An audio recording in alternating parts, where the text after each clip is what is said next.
Atenção, o programa Rasta News não é recomendado para menores de 16 anos. Contém linguagem obscena, palavras de baixo calão, piadas ruins e humor nordestino. Tirem as crianças da sala. Rasta News Praia, cancelamento, take 1.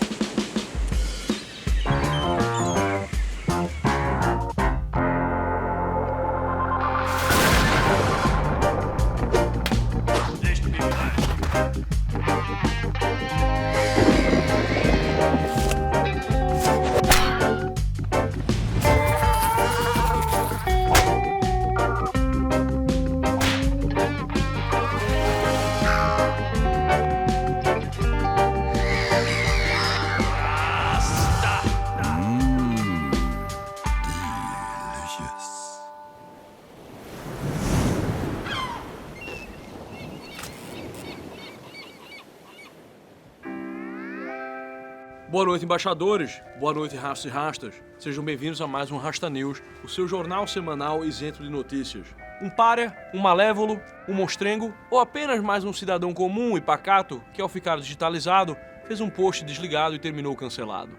No Rasta News de hoje, debateremos o nosso mundo contemporâneo, onde milhões e bilhões de pessoas são convidadas a interagir, dar likes e se comunicar nas redes sociais mais variadas, compartilhando suas ideias, concepções e conceitos, mas que na primeira tropeçada no frango recebem a fúria de uma comunidade de palheteiros sedenta por te dar um chá de cueca, até a tua cuequinha funilar pelo bumbum, fininha, triturar a pelota e rasgar no meio do popote. A cultura do cancelamento. Empoderamento, lugar de fala, sororidade, cancelamento. É sobre isso. Todas essas são palavras e expressões estrambólicas de sentido anômalo, que há pouco mais de uma década não faziam parte do repertório de acrobacias e trejeitos, nem mesmo dos histriônicos mais histéricos da esquerda brasileira. Eram bons tempos. Tínhamos aquela esquerda anti-americana, mandando fora FMI, abaixo o imperialismo, fora ALCA, contra burguês, vote 16, e lutando contra o projeto neoliberal. Ideias e chavões antigos que hoje carecem de apelo aos nossos jovens. A esquerda moderna já não sabe lutar por nada mais que por algumas causas do seu grupelho de amigos, ou questões extremamente pessoais, como a problematização das nossas reentrâncias e saliências, como o tal do sexo anal para destruir o capital. A velha esquerda era mais legal porque ainda dava aquela sensação de ser uma luta pelos pobres e oprimidos. Agora não temos muito mais do que uma empulhação engabeladora de senhoritos empantufados, cuja grande luta é sair como uma criança, enfiando o dedo em tomadas e outros orifícios até descobrir os limites da paciência da sociedade e dos seus próprios pais. Essa linguagem não surgiu nas nossas terras tupiniquins. Assim, como todos os efeitos da novilíngua progressista, a cultura do cancelamento é um produto dos social justice warriors da América. Gente cuja maior dificuldade já enfrentada na vida foi apenas pegar o carro no fim de semana para viajar e ter que comprar um café no Dunkin' Donuts porque faltava uma cafeteria mais badabauê no caminho. Certa vez, passando por Connecticut, ali a caminho de Boston, um maluco amigo meu, ao ver a histeria que as eleições americanas de 2016 estavam provocando no país, me disse que a peça não passava de uma encenação barata de uma briga de família, em que a menininha branquela californiana e a mãe dopada de Prozac e Chardonnay de Napa Valley se juntavam para reclamar do pai, que passava muito tempo administrando seu fundo de investimentos.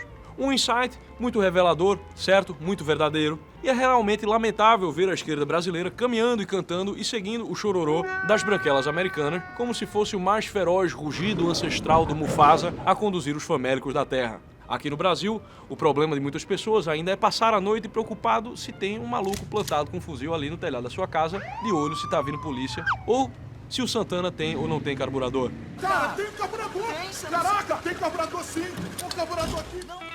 Porém, como toda mentirada que se conta ao povo tem perna curta, as ideias progressistas precisam progredir e ser superadas antes que as balelas fiquem muito manjadas, e sob esta influência do jazz, o progressismo brasileiro foi progressivamente adotando certas agendas, falas e técnicas que em nada representam as dificuldades e necessidades fundamentais do cidadão humilde de um país padecido e currado no meio-fio como o nosso. Sendo assim, nossos jovens canceladores têm sido treinados desde muito cedo nas diversas técnicas de paleta, como a paletada alternada, que é quando múltiplos perfis fazem um revezamento de ataques no Twitter, a paletada empoderada, em que o ataque é feito com ares de força e confiança por um indivíduo claramente aflito e deprimido, tipo, vai ter gorda na praia sim, tá ok, Moana, qual é a grande novidade?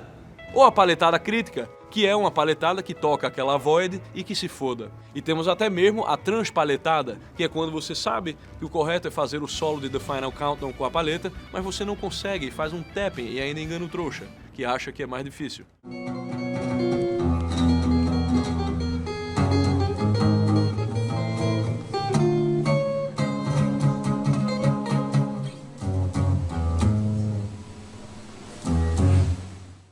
Hoje, os paleteiros têm meios muito sofisticados para tocar suas melodias e atazanar completamente a vida dos seus adversários. Um dos lugares preferidos dos paleteiros é o Twitter. O Twitter tem sido considerado por muitos jovens um espaço ideal para representar o repertório pós-moderno de escalas muito lócreas, como Belasco já dizia. A esquerda tem muitos trítonos ela tem.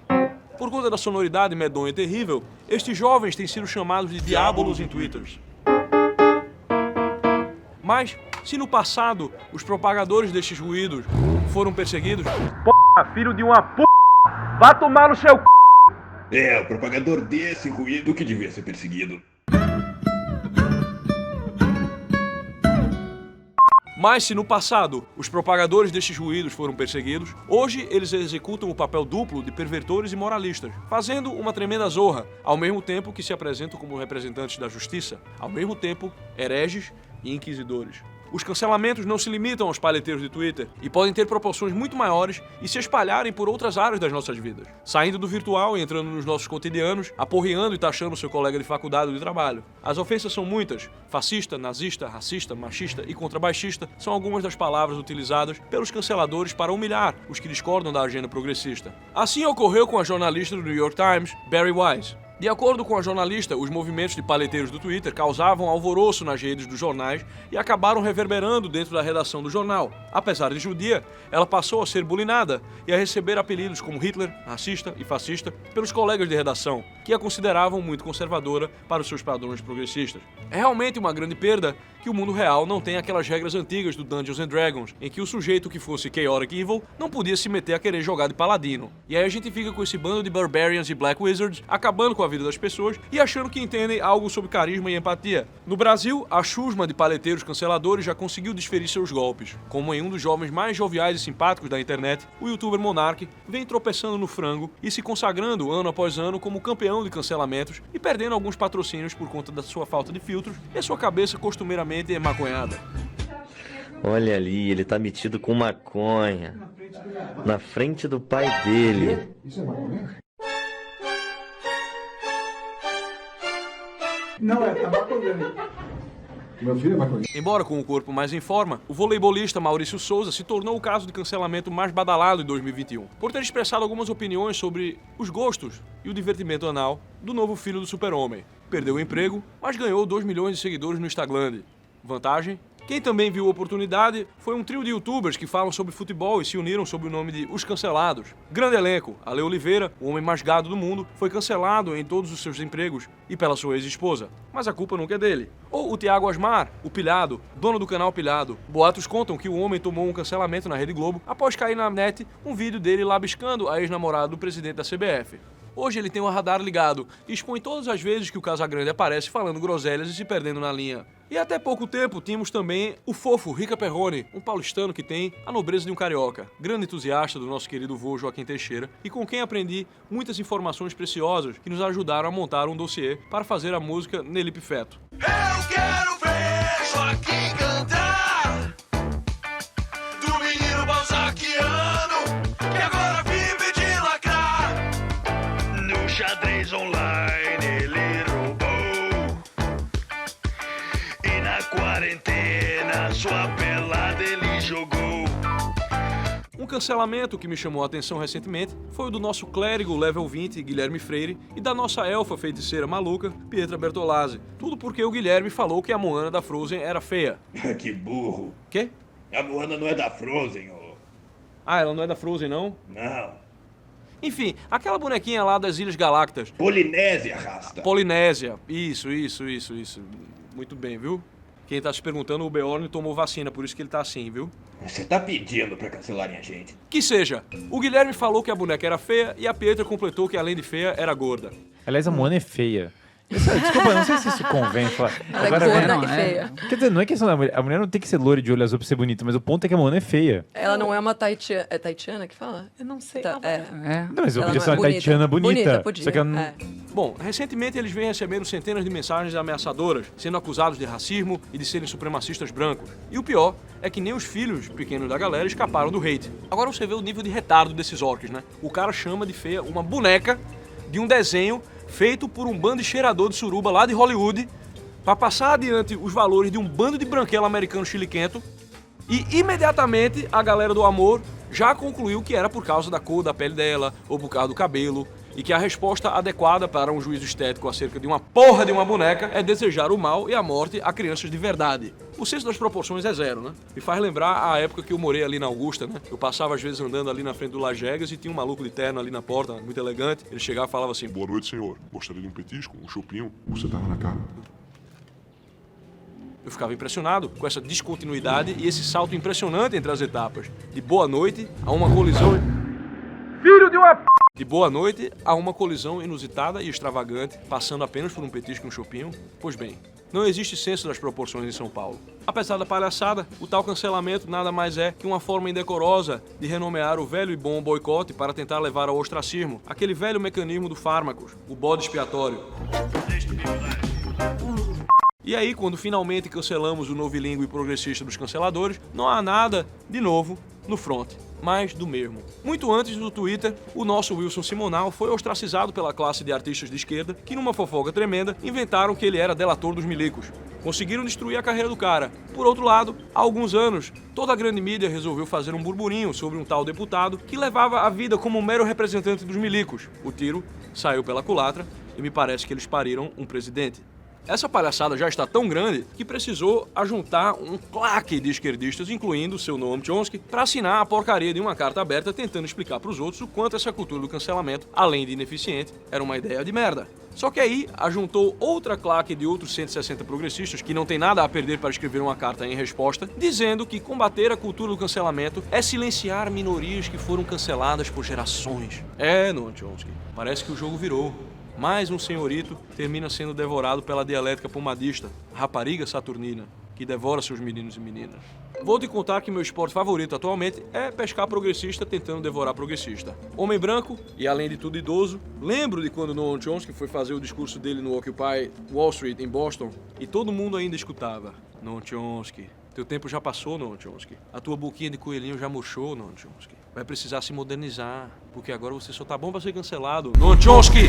Tu pode inventar de ficar aí com essa paletada trancada, ou no teu tecladinho fazendo os teus arpeginhos no Twitter, mas, pra cima desse rasta não. Pra cima desse rasta não. Você não me venha com essa tua melodia trancada. Daqui eu já venho observando as grandes produções da esquerda americana, e isso aí que tu quer é atenção. Quer um colinho dengoso, uma sessão de afago no pâncreas, receber um mimoso leite com pera e uma mamadeira de ovo maltino na geladeira, na hora de nanar.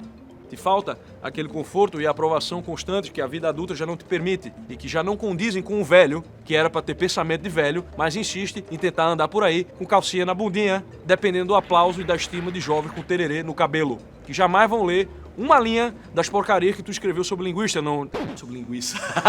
Que jamais vão ler uma linha das porcarias que tu escreveu sobre linguística, Noam Chomsky. Mas que aceitavam pegar a tua credibilidade emprestada quando tu te danava a falar sobre assuntos em que o bosteio proferido reverberava com o que o jovem queria ouvir, tipo Limp Bizkit e Papa Roach lá nos anos 2000. Então, cultura do cancelamento é uma cultura yankee e enganadora, uma cultura de lágrimas de crocodilo. Ei, calma lá. A expressão lágrimas de crocodilo é ofensiva e reptilofóbica. Uma cultura que se acha merecedora de todas as delícias do jardim da Lana Del Rey e que reage com ferocidade e violência quando seus sentimentos são microagredidos ou virtualmente violentados. O cancelador é movido por duas cagadas do anjo pigmeu caolho muito sinistras, meu irmão. Uma delas é o self-serving bias, que é uma tendência natural, gordo, que é uma tendência natural que todo mundo tem de tomar os créditos e os louros por tudo de bom que acontece com ele e responsabilizar pessoas e circunstâncias externas pelas coisas ruins. Em algum momento do amadurecimento humano, o cara reconhece esse bias e vira gente. Mas a cultura progressista tem negado sistematicamente ao jovem a possibilidade de chegar a essa conclusão tão fundamental, por recorrer tão frequentemente ao uso de expressões como a sociedade racista ou o patriarcado, onde existe um inimigo sem face, uma sombra cuja presença está espalhada por todos os lados, culpada pelo que acontece de mal na vida de cada categoria identitária dentro do arco-íris do progresso. A outra cagada do anjo pigmeu caolho é o Motivation Asymmetry Bias, que é a ideia de que a própria pessoa é motivada pelo amor. Eu sou uma pessoa muito do amor. E que o outro é motivado pelo ódio. Precisamos acabar com essa cultura do ódio. O gabinete do ódio? Eu chamo essa gente de os amantes do amor. A galera que é a favor da empatia. Meu filho, quem é contra a empatia? A favor do amor. Quem é a pessoa normal no mundo que vai se opor ao amor, meu filho? Essa cagada é particularmente ruim e é o que está por trás daquelas pessoas que acham que quem discorda da agenda delas é basicamente um Adolf Hitler. Ela termina gerando um ódio mortal que é travestido de amor. O amor nunca teve tantos amantes e o inferno nunca esteve tão cheio. É o sentimento que Charles Bukowski descreveu no seu poema The Genius of the Crowd, quando ele articula a primeira cagada como motivadora do fogo que consome a segunda. Ele diz: existe suficiente má-fé, ódio, violência e absurdo no ser humano médio para abastecer qualquer exército em qualquer dia. E os melhores no assassinato são aqueles que pregam contra ele. E os melhores no ódio são aqueles que pregam o amor. E os melhores na guerra, finalmente, são aqueles que pregam a paz. Aqueles que pregam Deus precisam de Deus. Aqueles que pregam paz não têm paz. Aqueles que pregam paz não têm amor. Cuidado com os pregadores. Cuidado com os conhecedores. Cuidado com aqueles que sempre leem livros. Cuidado com aqueles que detestam a pobreza ou são orgulhosos dela. Cuidado com aqueles que são rápidos para louvar, pois eles precisam de louvor em troca. Cuidado com aqueles que são rápidos para censurar, eles temem aquilo que não sabem. Cuidado com aqueles que buscam multidões, porque eles nada são sozinhos. Cuidado com o homem médio e a mulher média. Cuidado com o seu amor é médio. Busca o mediano. Mas existe genialidade em seu ódio. Existe genialidade suficiente em seu ódio para matar você, para matar qualquer um.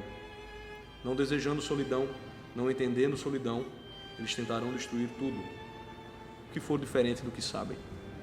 Não sendo capazes de criar arte, eles não entenderão a arte. Eles considerarão seu fracasso como criadores apenas como um fracasso do mundo. Não sendo capazes de amar plenamente, eles acreditarão que seu amor é incompleto. E então eles terão ódio de você. E seu ódio será perfeito, como um brilhante diamante, como uma faca, como uma montanha, como um tigre, como cicuta, sua melhor arte. No fim das contas, a cultura do cancelamento é uma cultura que clama por poderes tirânicos e limitados e que não aceita nenhuma responsabilidade por suas ações. Uma cultura de bigodagem. E falando em bigodagem, é hora do nosso Troféu Bigodagem. O Troféu Bigodagem de hoje vai para um dos canceladores mais antigos da nossa civilização, Meleto, um dos acusadores responsáveis pelo cancelamento de Sócrates. Sócrates, quando não estava encantando a multidão com a redonda nos campos, com seus dribles e chapeletas, perambulava nas ruas de Atenas a examinar a si mesmo e os cidadãos, reconhecendo suas deficiências no que diz respeito ao amor à verdade e a buscar uma vida de virtude em busca do melhoramento da alma e, consequentemente, da polis, através do autoconhecimento. E aqui, quando falamos de autoconhecimento, estamos falando de outra coisa. Não é aquela desculpa de amarelo para sair descascando o BTV ou brincando de DJ com a perseguida, não, viu, minha filha? Acusado de ateísmo e de corromper os jovens, Sócrates irá mostrar a origem da fama que produziu essas acusações. Xenofonte, um ilustre democrata ateniense, interrogou o oráculo de Delfos sobre se haveria algum homem mais sábio que Sócrates. A pitonisa respondeu que não, e o próprio irmão de Xenofonte estava lá como testemunha. Sócrates, ao perceber tal profecia, pensou muito sobre o que o Deus queria dizer e qual o sentido de suas palavras, pois a si não considerava sábio. Mas como Deus também não pode mentir, então Sócrates sai procurando as pessoas que são ditas sábias, a fim de confrontar o oráculo e descobrir alguém mais sábio que ele. Então ele vai e confronta um político tido como muito sábio. Só que, ao examinar o dito cujo, como era o costume de Sócrates, ele terminava mostrando que a pessoa não sabia de nada e que levava o título de sábio sem ser. Veja que Sócrates fazia isso tentando se livrar da profecia do oráculo, mas, ao fazer seus questionamentos, ele terminava provando que o oráculo estava certo, porque à medida em que Sócrates é mais sábio que os que ele confronta, é que estes professavam ser sábios, ao passo que Sócrates tinha a medida exata da sua ignorância, de tal maneira a nem se considerar um sábio. Vejam aí o elemento trágico, o rubris, que é o desafio ao destino decretado pelos deuses, mas que termina por confirmar este mesmo destino. Após os políticos, Sócrates vai aos poetas trágicos e ditirâmbicos, certo de que ali encontraria mais sábios que ele. Quem lembra do Ion, um diálogo curtinho entre Sócrates e um especialista em Homero, vai entender bem o que ele diz nessa parte. Ao questionar os poetas, Sócrates vê que eles não sabem nada do que eles mesmos escrevem, de onde ele conclui, assim como em Ion, que as verdades que escrevem vem de uma inspiração, de uma possessão daimônica. Então, por essa razão, Sócrates superava aos poetas da mesma forma em que aos políticos, e Meleto fazia parte dessa classe de poetas. Por último, Sócrates vai aos artesãos, aqueles que praticavam artes, no sentido grego, de algo a ser feito, Então, tanto vai o ferreiro, o médico, quanto o alfaiate. Nesses, Sócrates achou sabedoria. Muitos sabiam diversas coisas que ele não sabia, mas cada um a respeito de sua própria arte. O problema é que neles, Sócrates achou o mesmo defeito que nos poetas e nos políticos. Pelo fato de saberem sua própria arte, os artesãos se consideravam sábios em outras coisas de importância maior, e isso obscurecia o seu saber. Veja que não é de hoje que a gente cai nessa ideia de que a expertise de uma área vai transbordando e invadindo as outras, e quando vê a gente tá escutando palpite de metafísica de professor de física de ensino médio. Então, Sócrates mostra que, a serviço do Deus, ele sai questionando os homens e chegando à conclusão de que eles não são sábios, e que alguns jovens ricos, ao seguir-lhe e observar-lhe fazendo suas indagações, passam a fazer o mesmo com os outros, surgindo, então, essa calúnia de que Sócrates corrompe os jovens. Mas Sócrates mostra que ninguém sabe o que ele ensina, porque ele apenas faz perguntas aos que se dizem sábios, e na ignorância desse fato, as pessoas inventam que ele ensina a respeito das coisas celestes e terrenas, a não acreditar nos deuses, e o tal argumento injusto triunfar sobre o justo, como tem na comédia de Aristófanes. Então, ele aponta os seus acusadores específicos. Meleto, por parte dos poetas, Anito, por parte dos artesãos, e Licão, pelos oradores. Sócrates, então, vai encerrar a sua defesa da primeira série de acusações e vai tratar da acusação de corrupção da juventude, que ele ensinava-os a adorar outros deuses. Ele pretende mostrar que é Meleto quem comete crime ao trazer homens ao tribunal tão facilmente, sem ter o cuidado de pensar realmente sobre as coisas. Qualquer semelhança com as turbas de canceladores do mundo não é mera coincidência. Aqui, Sócrates vai submeter Meleto ao método socrático. Ele vai questioná-lo como faz com todos o que clamam saber alguma coisa. O argumento é simples. Sócrates pergunta a Meleto se ele se importa com o melhoramento dos jovens. E Meleto vai responder que sim. Ele pergunta então o que melhora os jovens. E Meleto vai chutar. As leis. Mas Sócrates quer saber que tipo de homem melhora os jovens. E se por acaso não são os juízes os homens que mais sabem as leis. Meleto concorda e infere então que os juízes melhoram os homens. Sócrates pergunta sobre cada um dos presentes, as testemunhas do julgamento, os senadores, os cidadãos da Assembleia. Meleto conclui que todos esses também melhoram os jovens, mas apenas Sócrates os corrompe. É o mecanismo do bode expiatório em funcionamento, que é o grande mecanismo que movimenta a tal cultura do cancelamento. A gente sabe que é impossível que todo mundo seja bom e que apenas uma pessoa corrompa as outras. O que eles estão fazendo com Sócrates é colocar todas as falhas que estão distribuídas em toda a sociedade ateniense e jogar em cima dele. Nossos justiceiros, ao reagir tão fortemente a coisas aparentemente tão desimportantes, non-issues, estão fazendo uma confissão tácita de seus próprios pecados. Pecados que não sabem como espiar e tampouco têm a coragem para carregar a pena correspondente. Sócrates, então, usa a alegoria do treinador de cavalos, para mostrar que é impossível que apenas um homem corrompa a juventude, enquanto todos os outros a torna melhor. Meleto, na verdade, nunca parou para pensar sobre isso. É o que demonstra o filósofo. Isso se relaciona com aquilo que os nossos medievais já entendiam e que parecemos esquecer, de que a alma superior ela não pode corromper a inferior sem estar corrompida ela mesma, e se tornar também inferior. É o que Sócrates vai indagar, Se ele torna os jovens piores involuntariamente ou voluntariamente. Meleto vai afirmar que voluntariamente. Ao que Sócrates afirma que chegou a um certo grau de ignorância, que se ele tornasse maus alguns daqueles que estavam com ele, ele mesmo receberia o dano. Então, ou ele não os corrompe, ou se ele os corrompe, é involuntariamente, fazendo de Meleto um mentiroso em ambos os casos. Passado isso, ele vai se defender da acusação de ateísmo, mostrando que ele, assim como os demais cidadãos, crê que o Sol e a Lua são deuses.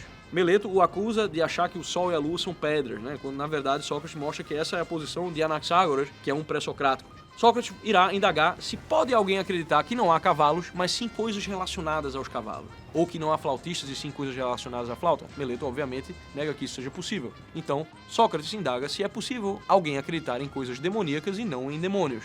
A resposta é, obviamente, não, e Sócrates diz que se ele ensina sobre demônios e os trata como se fossem deuses ou filhos de deuses, é impossível que ele seja um ateu, como acusa Meleto. E daí vem uma das partes mais importantes da obra, que Sócrates vai se virar para a plateia e mostrar que ele está sendo acusado por simples ódio, e que é isso que vai causar a sua queda, caso esta ocorra. Mas mais que isso, Sócrates age como uma espécie de oráculo aqui, realmente. Ele profetiza que não será o último, e que esse ciclo de acusação e sacrifício do bode expiatório não acabará apenas nele.